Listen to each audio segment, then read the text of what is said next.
नमस्कार। आप देख रहे हैं बुलंद आवाज पूजा सिंह के साथ।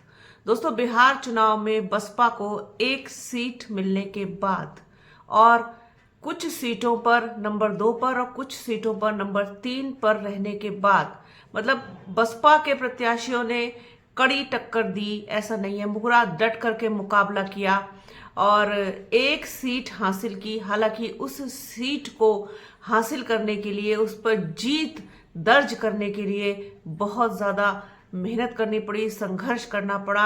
आप यूँ कह सकते हैं कि हार के जबड़े से वो जीत छीन करके लाई गई। अदरवाइज प्रशासन ने पूरा जोर लगा रखा था कि ये सर्टिफिकेट बसपा के प्रत्याशी को किसी भी तरीके से ना मिले तो अच्छा है, ये सीट भी भारतीय जनता पार्टी के खाते में चली जाए।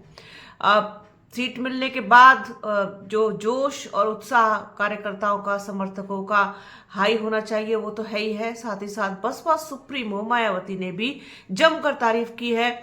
बिहार में जिन लोगों ने पूरी मेहनत के साथ, शिद्दत के साथ चुनाव लड़ा, एक सीट पर विजय प्राप्त की और साथ ही साथ कुछ सीटों पर नंबर 2 और कुछ सीटों पर नंबर 3 की पोजीशन पर बसपा रही। बसपा सुप्रीमो मायावती ने आज अपने सोशल मीडिया हैंडल एक्स पर एक पोस्ट लिखी, धन्यवाद पोस्ट है, और उन्होंने साथ में ये भी लिखा है कि जिन लोगों ने अपना खून पसीना बहाया इस चुनाव के लिए, उन सभी का बहुत बहुत धन्यवाद। क्या लिखा है उन्होंने पोस्ट में, पहले वो आपको बताते हैं।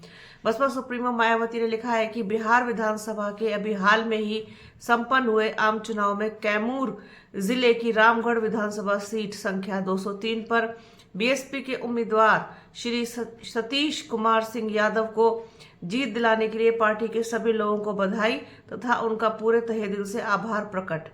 हालांकि वोटों की गिनती बार बार कराने के बहाने से वहां के प्रशासन एकजुट होकर के सभी विरोधी पार्टियों द्वारा बीएसपी उम्मीदवार को हराने का पूरा प्रयास किया गया, किंतु पार्टी के बहादुर कार्यकर्ताओं का पूरे समय तक डटे रहने से विरोधियों का यह षड्यंत्र सफल नहीं हो सका।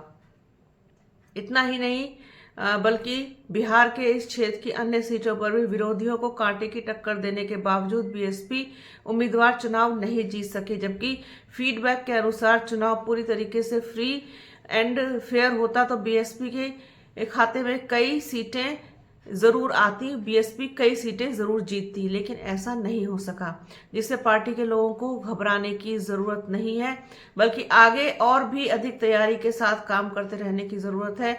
अंत में बिहार विधानसभा के इस चुनाव के लिए अपने खून पसीने व पूरी लगन से चुनाव लड़ने के लिए बीएसपी के सभी छोटे बड़े पदाधिकारियों व कार्यकर्ताओं का एवं शुभचिंतकों का तहे दिल से आभार प्रकट तथा आगे बिहार में पूरे जी जान से लगे रहने का आह्वान, ताकि बिहार परम पूज्य बाबा साहेब डॉक्टर भीमराव अंबेडकर एवं मान्यवर श्री कांशीराम जी के सपनों की सर्वजन हिताय एवं सर्वजन सुखाय की धरती बन सके। ये लिखा है बसपा सुप्रीमो मायावती ने अपने सोशल मीडिया हैंडल एक्स पर। सभी पदाधिकारियों का, छोटे बड़े और कार्यकर्ताओं का धन्यवाद दिया है। बिहार चुनाव के लिए एक तरीके से एक ऐसा पॉजिटिव मैसेज जो बहुत ज़रूरी था अपने बिहार के कार्यकर्ताओं के लिए, समर्थकों के लिए, पदाधिकारियों के लिए, कि भाई इतनी मेहनत की, बहुत ज़ोरदार टक्कर दी, इसमें कोई शक नहीं है। अब चुनाव तो वहाँ पर बड़ों बड़ों का पलट गया, तो बीएसपी तो वहाँ पर कुछ खोने जैसा था नहीं बीएसपी के लिए। वो अपना वजूद ही स्थापित करने के लिए वहाँ गई थी, पार्टी को बढ़ाने के लिए, संगठन को मजबूत करने के लिए। तो वो चीज़ तो हुई है। वोट परसेंटेज भी जहाँ तक सुनने में आ रहा है वो थोड़ा बढ़ा है। बाकी और चीज़ें अभी मुझे क्लियर नहीं हुई है, तो जैसे मुझे क्लियर होंगी वो मैं आप लोगों के साथ शेयर करूंगी। बिना क्लियर हुए मैं कोई भी चीज़ शेयर नहीं करती हूँ। तो बसपा सुप्रीमो मायावती ने मनोबल बढ़ाया है, धन्यवाद दिया है, और आगे और बेहतर काम करने के लिए एक सुलझे और समझदार परिपक्व नेता की पहचान होती है कि अपनी पार्टी के लोगों का, अपने कार्यकर्ताओं का, अपने समर्थकों का, पदाधिकारियों का, सभी का मनोबल बढ़ाए रखें, मनोबल ऊंचा रखें, जिससे कि वो आगे और बेहतर काम कर सके, बजाय इसके कि उनको जो है आप किसी तरीके की उनके ऊपर इल्ज़ाम लगा दें या सारी जिम्मेदारी उनके कंधों पर डाल दें। हालांकि जिस तरीके के नतीजे आए हैं वो आरजेडी और बीजेपी के लिए, दोनों के लिए मुझे बहुत चौंकाने वाले लगते हैं। जेडीयू के लिए मैं उतनी ज़्यादा वो मुझे परेशान नहीं किया, क्योंकि जेडीयू की उम्मीद थी कि उनकी सीटें बढ़ेंगी, लेकिन आरजेडी की इतनी ज़्यादा कम हो जाएंगी और बीजेपी की इतनी ज़्यादा बढ़ जाएंगी, ये किसी को उम्मीद नहीं थी। जितनी फौज महागठबंधन की तरफ से लगाई गई थी वो कोई भी वहां पर काम नहीं किया, पीडीए भी नहीं चला और मतलब खाली हाथ जैसे रह गए। और ऊपर से जिस तरीके की इस समय पारिवारिक कलह जो है वो चल रही है लालू यादव के परिवार में, वो भी इस समय सुर्खियों में बनी हुई है, चर्चा का बड़ा विषय बनी हुई है। तो ये सारी चीजें बिहार में खैर चल रही हैं, लेकिन बीएसपी सुप्रीमो ने जिस तरीके से आज मैसेज लिखा है, अपने लोगों का मनोबल बढ़ाया है, उनका धन्यवाद दिया है, और साथ ही साथ ये भी लिखा है कि अगर चुनाव थोड़ा और ज़्यादा फेयर तरीके से होता तो बीएसपी के खाते में और भी सीट आ सकती थी, ये लिखा है उन्होंने। अब 6 दिसंबर को बड़ा कार्यक्रम होगा बीएसपी का नोएडा में, बाबा साहेब की पुण्यतिथि के अवसर पर। वहां पर श्रद्धांजलि देने के लिए बड़ी संख्या में लोग पहुंचेंगे, बड़ी संख्या में जुटेंगे, जिस तरीके से 9 अक्टूबर को लखनऊ में पहुंचे थे।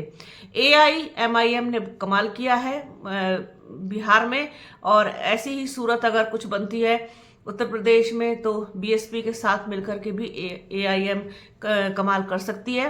अब सारी चीज़ें खैर आगे डिपेंड रहेंगी इन सब चीज़ों पर कि क्या कुछ होगा आगे। अभी तो कुछ ऐसा कहीं दूर दूर तक नज़र नहीं आ रहा है, लेकिन एक अच्छा M और D कॉम्बिनेशन जो है वो बन सकता है उत्तर प्रदेश में, अगर थोड़ा सा प्रयास और प्रयत्न किया जाए। M और D और OBC, तो इसको कह सकते हैं आप, या MOD कह सकते हैं। ये एक अच्छा कॉम्बिनेशन बनेगा तो बहुत मजबूत होगी बीएसपी 2027 के लिए। फिलहाल बसपा सुप्रीमो मायावती ने बहुत शानदार बढ़िया पोस्ट लिखा अपने बिहार के कार्यकर्ताओं के लिए, और जो एक प्रत्याशी बिहार से जीते हैं उनको बधाई दी है, शुभकामनाएं दी है, और आगे अच्छा बेहतर काम करने के लिए उनको प्रेरित किया है, प्रोत्साहन दिया है। तो ये था आज की बात में कि मैं जो किया है बसपा सुप्रीमो मायावती ने, उसको मैं थोड़ा सा डिटेल एक्सप्लेन करके आप लोगों तक पहुंचाऊं, आप लोगों के साथ शेयर करूं। तो आज के इस वीडियो में फिलहाल इतना ही। बने रहिए हमारे चैनल के साथ, हमारे चैनल को लाइक कीजिए, शेयर कीजिए, सब्सक्राइब कीजिए, बेल आइकन घंटी जैसी आकृति ज़रूर दबाइएगा। वीडियो कैसा लगा कमेंट बॉक्स में ज़रूर बताइएगा। अपना और अपनों का बहुत ख्याल रखिए। जल्द मिलूंगी आपसे एक नए वीडियो में, एक नए मुद्दे के साथ, एक नई चर्चा में। तब तक के लिए जय हिंद।